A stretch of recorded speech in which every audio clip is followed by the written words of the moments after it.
खबरें तफसील से। वजीर-आजम नरेंद्र मोदी ने अपने पार्लिमानी हल्के बनारस में 2100 करोड़ रुपए के 5 मंसूबों का संगे बुनियाद रखा। साथ ही 22 प्रोजेक्टों का इफ्तिताह किया। इस मौके पर पीएम मोदी ने कहा कि हमारे यहाँ कुछ लोगों ने गाय और गोबर की बात करना कुछ लोगों ने गुनाह बना दिया है। पीएम मोदी ने कहा कि गाय कुछ लोगों के लिए गुनाह हो सकती है, लेकिन हमारे लिए माता है। वजीर-आजम ने मजीद कहा है कि गाय भैंस का मजाक उड़ाने वाले लोग ये भूल जाते हैं कि मुल्क के 8 करोड़ खानदानों का गुजर बसर इसी से होता है। भारत माता की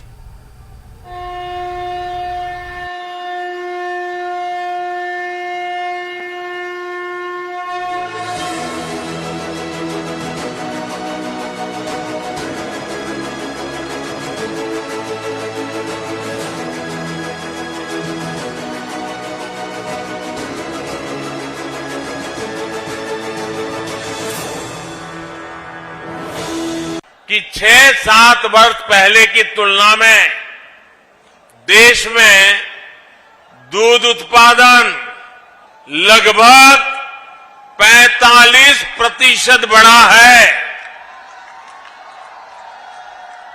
यानी करीब करीब 1.5 गुना हुआ है। आज भारत दुनिया का लगभग 22% दूध उत्पादन करता है, करीब करीब 1/4। मुझे खुशी है कि यूपी आज देश का सबसे अधिक दूध उत्पादक राज्य तो है ही, डेयरी सेक्टर के विस्तार में भी बहुत आगे है। भाइयों और बहनों, मेरा अटूट विश्वास है कि देश का डेयरी सेक्टर, पशुपालन, श्वेत क्रांति में नई ऊर्जा, किसानों की स्थिति को बदलने में बहुत बड़ी भूमिका निभा सकती है।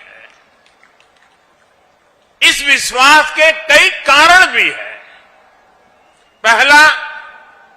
पहला ये कि पशुपालन, देश के छोटे किसान जिनकी संख्या 10 करोड़ से भी अधिक है, उनकी अतिरिक्त आय का बहुत बड़ा साधन बन सकता है। दूसरा ये कि भारत के डेयरी प्रोडक्ट के पास विदेशों का बहुत बड़ा बाजार है, जिसमें आगे बढ़ने की बहुत सारी संभावनाएं हमारे पास है।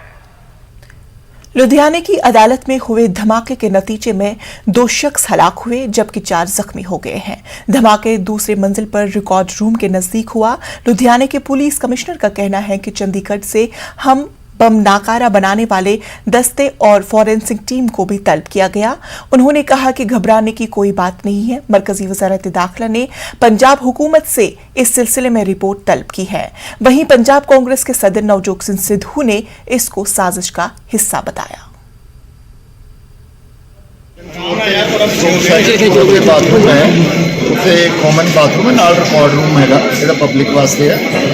उत्थे ब्लास्ट टाइप आवाज़ आई सानू, असीं सारा सीन जिहड़ा इहनूं सिक्योर कर लिया और सारी वेरीफिकेशन कर रहे हैं। इहदे च यही पता लग्या कि एक बंदा जिहड़ा उत्थे जिहदी डेथ हुई है और 2 बंदे इंजर्ड है, जो प्रिलिमिनरी सानू पता लग्या। बाकी असीं सारा वेरीफाई कर रहे हैं, सारिਆਂ ਨੂੰ ਅਸੀਂ हॉस्पिटल भेजता। दे आर ओके, जो ज्वाइंट CP साहब ने आप ही भेजे है सारे। तो यदि असी बॉम्ब जो स्क्वाड है वो आ रहे हैं डिस्पोजल, तो फोरेंसिक टीम भी असी बुलाई है चंडीगढ़ तो। दिल्ली फसादात से जुड़े मामलों के जांच में मुनासिब पेशरफ्त न होने पर अदालत बरहम है। अदालत ने जांच के अमल में ताखीर, पुलिस की तसहाली, वकला की समाअत के दौरान गैर हाजिरी पर अदालत ने बरहमी का इजहार किया और पुलिस की सरजनिश भी की। जांच को आगे बढ़ाने के ताल्लुक से अदालत ने हुक्म की तामील न होने पर भी chief metropolitan magistrate Arvind Garg ने नाराजगी का इजहार किया। उन्होंने तफ्तीशी अफसर और दिल्ली क्राइम ब्रांच की डीसीपी से दरियाफ्त किया कि वो हुक्म अदोली के लिए उनके खिलाफ मुनासिब कार्रवाई क्यों न की जाए। मेट्रोपॉलिटन मजिस्ट्रेट अरविंद गर्ग ने दियालपुर पुलिस स्टेशन में दर्ज हेड कांस्टेबल के कत्ल से जुड़े मुकदमे की समाअत के दौरान ये तबसरा किया। दिल्ली दंगा मामले में सुनवाई करते हुए एक बार फिर से कड़कड़डूमा कोर्ट ने दिल्ली पुलिस की उदासीनता को लेकर कड़ी फटकार और नाराजगी जताई है।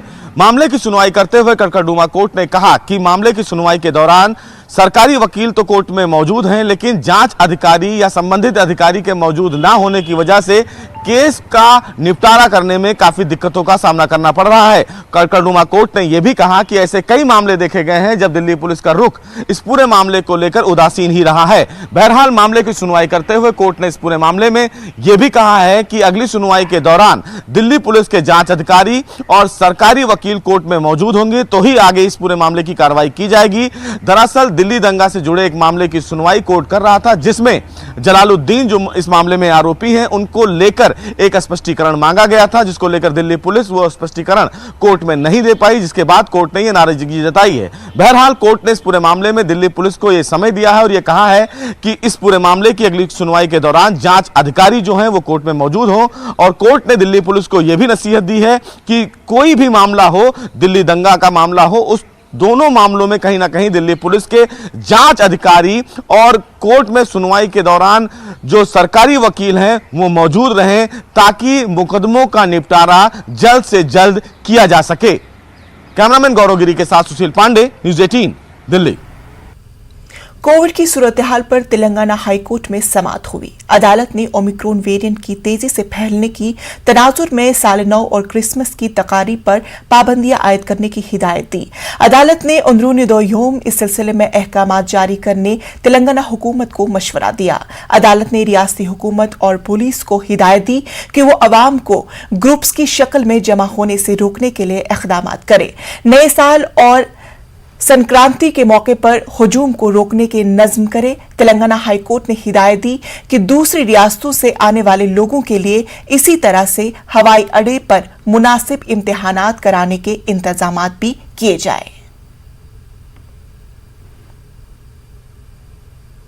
होंगे, ऑक्सीमीटर होगा, वो सारी चीजें उनको देके आएंगी और उसके बाद से डेली उसकी टेली काउंसलिंग फोन के ऊपर, डॉक्टर्स जो हैं फोन के ऊपर उनकी काउंसलिंग करेंगे 10 दिन तक या जब तक वो ठीक नहीं हो जाते।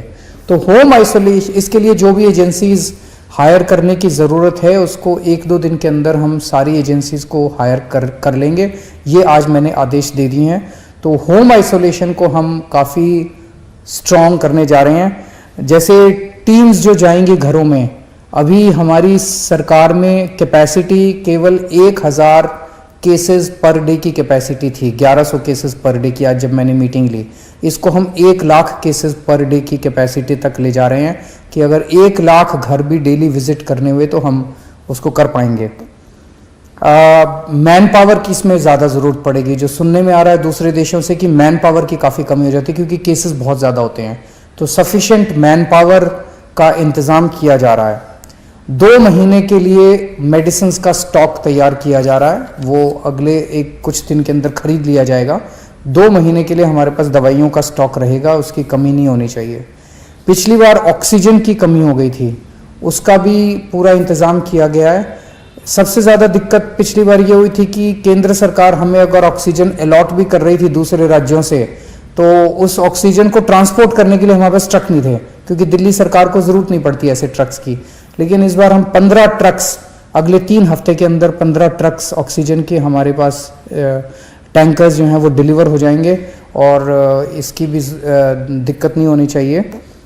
हमें लगता है कि शायद दिल्ली में बहुत ज़्यादा, भगवान से प्रार्थना है कि ज़्यादा इसका प्रकोप ना हो, क्योंकि सीरो सर्वे बताता है कि दिल्ली के अंदर सीरो सर्वे 95% से ज़्यादा आया है। इसका मतलब इतने लोगों को कोरोना पहले हो चुका है, उनके अंदर एंटीबॉडीज़ ऑलरेडी है। और दूसरा 99% लोगों को फर्स्ट डोज लग चुकी है और 70% से ज़्यादा लोगों को सेकेंड डोज भी लग चुकी है।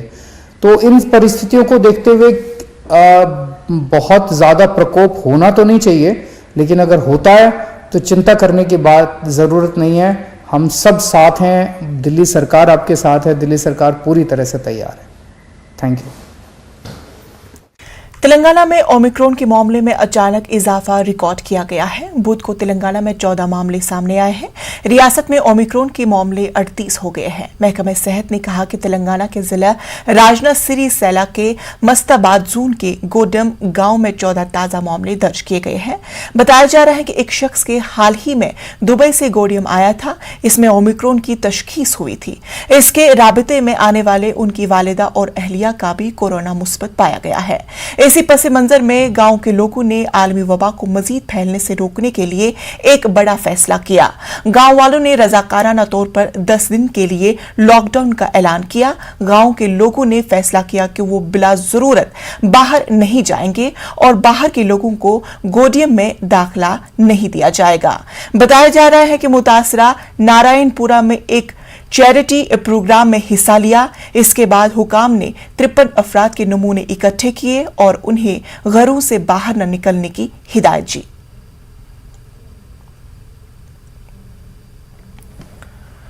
कांग्रेस लीडर और साबिका अक़लियती वजीर आरिफ नसीम खान ने एक खत लिखकर मुस्लिम रिजर्वेशन का मुतालबा किया। कांग्रेस लीडर आरिफ नसीम खान ने बाला साहब को खत लिखकर मुतालबा किया कि MVM हुकूमत मुसलमानों के लिए मुलाजमतों और तालीम में 5% रिजर्वेशन बगैर किसी ताखीर के नाफिज करे।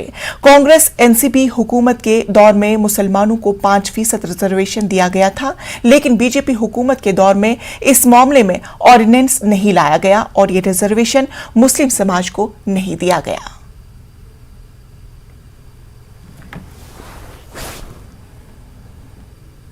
वहीं महाराष्ट्र अघाड़ी हुकूमत के वजीर असलम शेख का कहना है कि महाराष्ट्र हुकूमत OBC, मराठा और मुस्लिम समाज की रिजर्वेशन देना चाहती है, लेकिन मामला अभी कोर्ट में चल रहा है। इसी वजह से ये मामला रुका हुआ है। ये सरकार जो है मराठा, OBC और मुस्लिम ये तीनों को आरक्षण देना चाहती है, लेकिन मसला कई दिनों से जो है वो कोर्ट में चल रहा है। एक बार कोर्ट रिजॉल्व हो जाएगा तो तीनों जन को जो है वो रिजर्वेशन दिया जाएगा। इसी के साथ वक्त हुआ छोटे से वक्फे का। बने रहे न्यूज़ 18 उर्दू के साथ।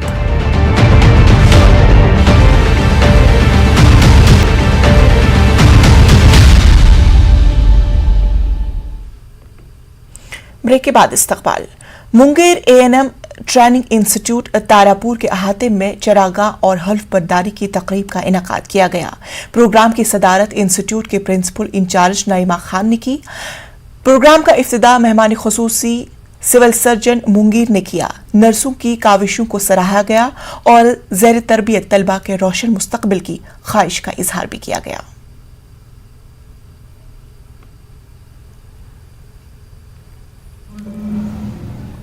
इस सत्र का शुरू हुआ जो इन बच्चियों का आज कैपिंग कहा जाता है, वो थे कैपिंग का आज डेट था, वही कैपिंग और वो हुआ आज।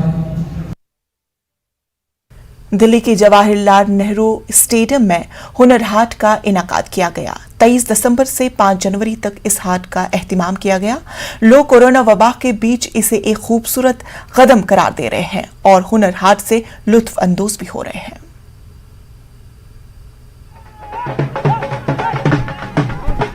आप डांस करी थी, कैसा लग रहा है? कैसा लग रहा है? बहुत अच्छा लग रहा है, बहुत मजा आ रहा है डांस करने में भी, माहौल बहुत अच्छा है। तो अच्छा लग रहा है कि ईयर एंड से पहले इस तरीके से हुनर हाट का आयोजन किया जा रहा है। सॉरी मैम, ईयर एंड आने वाला है, नया साल आने वाला है, उससे पहले हुनर हाट चल रहा है, तो एंजॉयमेंट के लिए अच्छा है ना। हमारा 25th वाली ईयर भी यहीं पे सेलिब्रेट हो जाएगा। आप बताइए आपको कैसा लग रहा है? बहुत अच्छा, बहुत मजा आ रहा है। आपको अच्छा लग रहा है? जी बिल्कुल अच्छा लग रहा है। खरीदारी करेंगे यहाँ से? जी बिल्कुल। क्या क्या खरीदेंगे? अभी तो करते नहीं, पर रात को जरूर कर देंगे, शाम के टाइम जरूर कर देंगे। और बहुत मजा आ रहा है, और हम नेहरू स्टेडियम में रहते हैं, यहीं से आते हैं और बहुत मजा आ रहा है। और आप बताइए, आप आए यहाँ पर, कैसा लग रहा है? How is feeling? बोल नहीं सकता मैडम। माननीय मोदी जी और अब्बास मुख्तार जी को धन्यवाद करना चाहूंगा कि इतनी मंच में हम सर्कस का आर्टिस्ट लोगों आया, यह मौका मिला हम लोगों को, बहुत हैप्पी है। तक दिल से शुक्रिया अदा करता हूँ। आपको कैसा लग रहा है? हमें तो बहुत अच्छा लग रहा है कि हम लोग सर्कस ग्रुप हमारा आया है, रेम्बो सर्कस, हमारा शो होगा इधर। और पीएम जी का बहुत बहुत शुक्र है और अपने मंत्री जी का बहुत बहुत शुक्र है, हम लोग को सर्कस का मौका दिया। 2 साल में हम लोग ने कुछ नहीं किया था और हम लोग बहुत मजा आ रहा है, एंजॉयमेंट हो रहा है, बहुत मजा आ रहा है, बहुत मजा आ रहा है। I love you. देश की राजधानी दिल्ली के जवाहरलाल नेहरू स्टेडियम में आज से 5 जनवरी तक हुनर हाट का आयोजन किया जा रहा है और इस हुनर हाट में अलग अलग राज्यों के जो शिल्पी हैं वो अपनी कला का प्रदर्शन करने के लिए पहुंचते हैं और दिल्ली वाले भी इस हुनर हाट में आकर आनंद लेते हुए आपको नजर आ रहे होंगे। यहाँ पर देख सकते हैं कि किस तरीके से जो कलाकार आए हैं वो यहाँ पर लोगों का एंटरटेनमेंट कर रहे हैं। वीकेंड आने वाला है, क्रिसमस का त्योहार है, तो ऐसे में लोग हुनर हाट में घूमकर अपने जो साल के आखिरी दिन है उनको आनंद में एक तरीके से मना रहे हैं। यहाँ पर आप देखें तो यहाँ आपको जब आएंगे तो आपको फुल इंजॉयमेंट का मौका मिलेगा। इसके साथ ही अलग अलग राज्यों की कलाकृति देखने के लिए मिलेगी, चाहे वो बिहार की बात करें, उत्तर प्रदेश की बात करें, जयपुर की बात करें, अलग अलग राज्यों के जो शिल्पी हैं वो अपनी कला को यहाँ पर लेकर पहुंचे हैं। और यहाँ अगर आप देखें तो बहुत सारे जो लोग हैं जो यहाँ पर हुनर हाट में आए हुए हैं घूमने के लिए, उनका उत्साह भी यहाँ पर देखते ही बन रहा है और लोग भी कहीं ना कहीं इस पल को अपने फोन में कैप्चर करते हुए आपको नजर आ रहे होंगे, क्योंकि हर कोई चाहता है कि एक हुनर हाट में आए तो खरीदारी करे, उस मोमेंट अपने पल को और ज्यादा मेमोरेबल बनाए, अपने फोन में कैप्चर करते हुए। आपको यहाँ पर काफी सारे यंगस्टर्स दिख सकते हैं और यहाँ पर छोटे बच्चों के लिए जोकर भी आए हुए हैं। तो यहाँ आप आकर अपने इस वीकेंड पर घूम सकते हैं, अलग अलग कला संस्कृति को देख सकते हैं, खरीदारी कर सकते हैं। तो दिल्ली में आज से हुनर हाट का आयोजन किया जा रहा है जो कि 5 जनवरी तक चलेगा। कैमरा पर्सन योगेंद्र के साथ रचना, न्यूज़ 18 दिल्ली। आम आदमी पार्टी के लीडर संजय सिंह ने बीजेपी पर जालसाजी का इल्जाम आयद किया है। संजय सिंह ने कहा कि जिस जमीन की जालसाजी में भाजपा के एमएलए, मेयर, कमिश्नर और डीआईएम, एडीएम, एसडीएम सब शामिल हैं, उसकी जांच योगी आदित्यनाथ के अफसरान नहीं कर सकते हैं। सुप्रीम कोर्ट की देखरेख में एसआईटी की टीम तश्कील देकर जांच कराई जाएगी और जालसाजों को जेल के अंदर डाल दिया जाएगा। प्रयागराज का रहने वाला रोंघई अयोध्या आता है, दलितों से 21 बीघा जमीन खरीदता है और जमीन खरीदने के बाद 10 रुपए के स्टाम्प पर प्रकाश श्रीवास्तव नाम के व्यक्ति जो गाजियाबाद का रहने वाला है उसको दान दे देता है। किस ट्रस्ट के नाम पे? महर्षि रामायण विद्यापीठ ट्रस्ट के नाम पे। और वो ट्रस्ट प्लॉटिंग करके तमाम उन अधिकारियों और विधायकों को अपनी जमीन बेचता है जो पूरी तरीके से अवैध है, गलत। गाजियाबाद के कोटगांव में रहने वाले एक नौजवान ने न सिर्फ अपने खानदान बल्कि पूरे गाजियाबाद का नाम रोशन किया। सिद्धार्थ यादव नामी नौजवान को अंडर 19 में इंतखाब अमल में आया है। सिद्धार्थ के वालिद कोटगांव में एक तंग गली में किराने की दुकान चलाते हैं।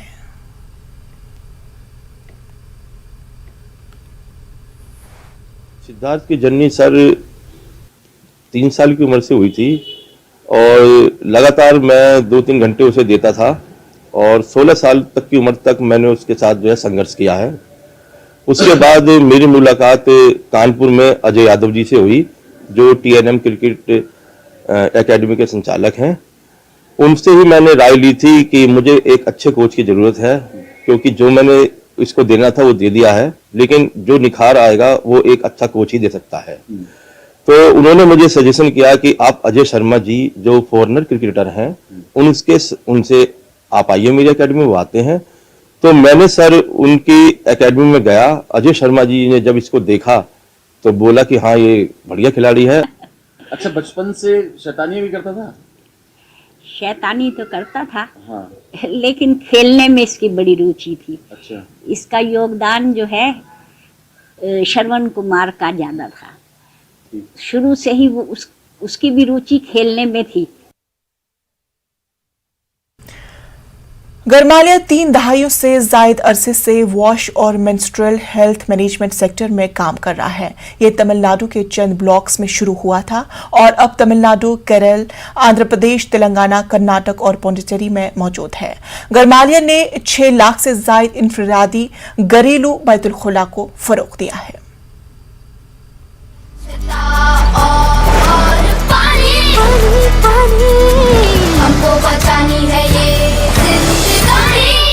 Since 1987, when Gramalia was formed, we used to work for sanitation and water facilities in the rural areas.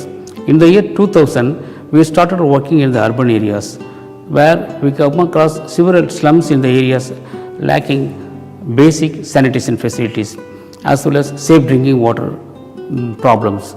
So we used to closely work with Trichy City Corporation, by forming community-based organizations in the wherever we start working in a village or in a slum.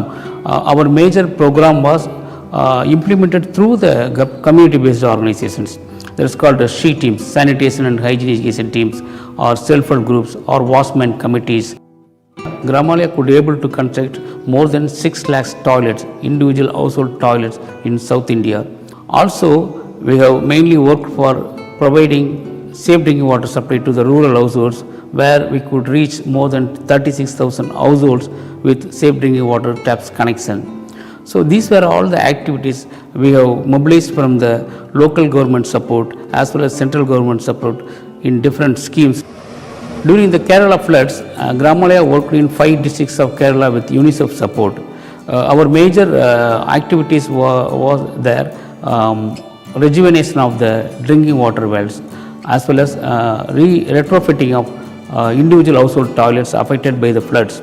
Those wells are chlorinated and cleaned and also renovated by Gramalia with UNICEF support. Thereby people can get portable water supply from the dug well source.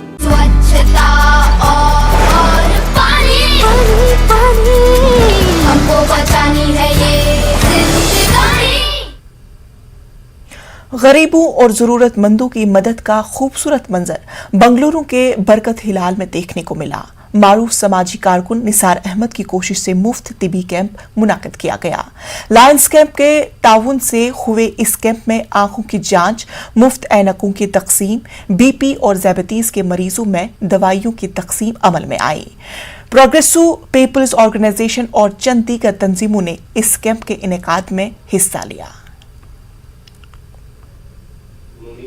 हमारा ये lion club के तरफ से काम हो रहा है। Lion club plus हमारा एनजीओ प्रोग्रेसिव पीपल्स ऑर्गेनाइजेशन दोनों मिलके है ना, गरीबों के लिए चश्मे का बंदोबस्त कर रहे हैं। उनको शुगर और बीपी दोनों चेकअप कर रहे हैं, और अगर ज़रूरत पड़ी तो उनके आंख के ऑपरेशन का भी बंदोबस्त कर रहे हैं। इंडिया में है, हमें भी बहुत गरीब लोग को बहुत काम कर रहा, ऐसा ये कर को निसार भाई आपको मेरे को थोड़ा रिक्वेस्ट करिए ऐसा चश्मा देना। हमारे एरिया में बहुत गरीब लोग हैं, ऐसा डायबिटिक पेशेंट भी है, फ्री चश्मा देना है, ये सभी बोलिए ऑपरेशन करना मैं immediate Lions club president Maruti सेवा नगर वार्ड का लायंस क्लब यूनिट को अप्रोच किया है।